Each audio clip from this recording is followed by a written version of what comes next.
मित्रांनो नमस्कार. आजचा व्हिडिओ आपला महाराष्ट्र पोलीस भरतीविषयीचा आहे. सर्वांना प्रथम सांगतो, ज्या लोकांना, ज्या बांडगुळांना, ज्या पोरांना फक्त या चॅनलवरती येऊन टाइमपास म्हणून व्हिडिओ पाहायचा असेल त्यांची गरज नाही, व्हिडिओ पाहू नका. ज्यांना खरंच गरज त्यांनी फक्त व्हिडिओ पहा. महाराष्ट्रामधील महाराष्ट्र पोलीस भरती याविषयी मित्रांनो एक नवीन अपडेट आली आहे. 2 ते 3 महिन्यापासून तुम्हाला एक पेपरला न्यूज मिळते की नागपूर खंडपीठानं शासनाला झापलं किंवा शासनाला प्रश्न विचारले, डिपार्टमेंटला प्रश्न विचारले. त्यातून कोर्टाने सांगितलंय की भरती प्रक्रिया कुठवर आली आहे, एक जागेचा अहवाल मागवला का, हे सगळे कारण वगैरे सगळे नोटीस वगैरे देण्यात आलेले आहेत. आतापर्यंत तुमच्यापर्यंत ह्या बातम्या आपण आणलेलो आहे. आता त्यानुसार कोर्टाच्या गाईडलाईन नुसार प्रत्येक वेळेस राज्य शासनानं आपली बाजू हे मांडलेली आहे. पण 2 मे पर्यंत जो काही निर्णय द्यायचा होता, उत्तर द्यायचं होतं, उत्तर अद्याप हे कोर्टाला मिळालं नाही. म्हणून खंडपीठाने उपसचिवाला नोटीस दिलेली आहे मित्रांनो काल. ते नोटीस काय, जे नवीन पद आणि रिक्त पद जे आहे ते नागपूर ग्रामीणची दिलेलं आहे. पण नागपूर ग्रामीणसाठी फक्त भरती नसते होत, भरती हे पूर्ण महाराष्ट्राकरता होत आहे. मग जे काही नवीन पद जे आहेत, पोलीस स्टेशन वाढलेली संख्या, वाढती लोकसंख्या आणि वाढत्या आउटपोस्ट असतील, ह्या सगळ्या गोष्टीमुळे जे नवीन पद त्या जिल्ह्यामध्ये निर्माण होतील ते पद आणि जे पद सेवानिवृत्ती असेल, अपकलन निधन असेल, ह्या गोष्टी असतील, यातून जे पद काही रिक्त होतात ते पद, हे दोन्हीही पद भरण्यासाठी दिरंगाई का होते, म्हणजे उशीर का होतोय, याचे कारण मित्रांनो विचारलेले आहे. तुम्हाला मी 4 दिवसापूर्वी तुम्हाला सांगितलंय मी की महाराष्ट्र पोलीससाठी मुलांच्या मागण्या कुठल्या होत्या, वयवाढीचं काय होतं, कसं झालं, कुठपर्यंत येऊन अडकलंय.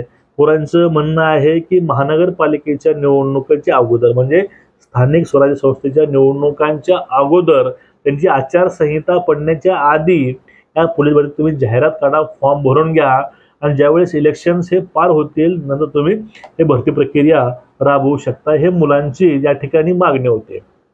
आणि आता वयवाढीचा विषय होता, तो पण मांडला गेलेला आहे. आता अधिवेशन आहे जुलैमध्ये, त्यावेळेस ह्या गोष्टी मार्गी लागतीलच. पण बघा, मुद्दा असा आहे, ज्या मुलांचं वय ह्या 4 ते 5 महिन्यामध्ये संपणारा आहे, म्हणजे दिवाळीपर्यंत ज्या मुलांचं वय राहू शकत नाही, त्या मुलांसाठी हे खूप गंभीर गोष्ट आहे मित्रांनो.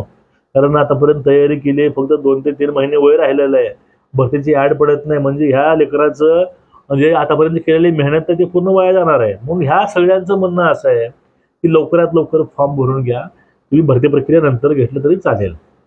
पण आता ह्या नोटीसमुळं त्यांना उत्तर देणं हे गरजेचं आहे. त्यातून त्यांचं कारण स्पष्ट होईल की आतापर्यंत हे 4 ते 5 महिने झालं भरती प्रक्रियेवरती निर्णय का घेतला नाही, याची कारण काय आहेत, उशीर का होतोय, याची लेखी त्यांना द्यावं लागतं.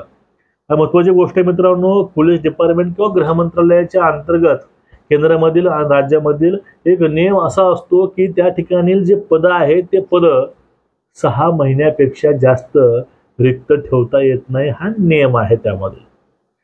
त्यामुळं हे जे काही पद आहेत, या पदभरती ही माझ्या अंदाजे 2 ते 3 महिन्यामध्ये तुमचे फॉर्म भरून घ्यायला सुरुवात होईल.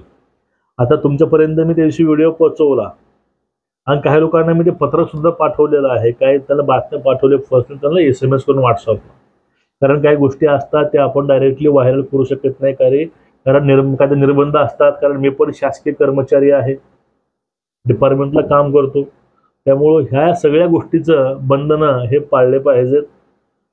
फक्त त्यामुळे तुम्हाला एवढं सांगतो, तुमच्याकडे 2 ते 3 महिने वेळ आहे, त्यामुळे तुम्ही आता सावध व्हा, तयारीला लागा, तयारी चालू ठेवा आणि टाइम टेबल पाडून तयारी ठेवा, टाइम टेबल करून तयारी करा आणि या वेळेस तुम्ही यशस्वी व्हावं हीच माझी इच्छा आहे. फक्त आपल्या आईवडिलांचे स्वप्न पूर्ण करण्याकरता तुम्ही झाडून प्रयत्नाला लागा. ठीक आहे.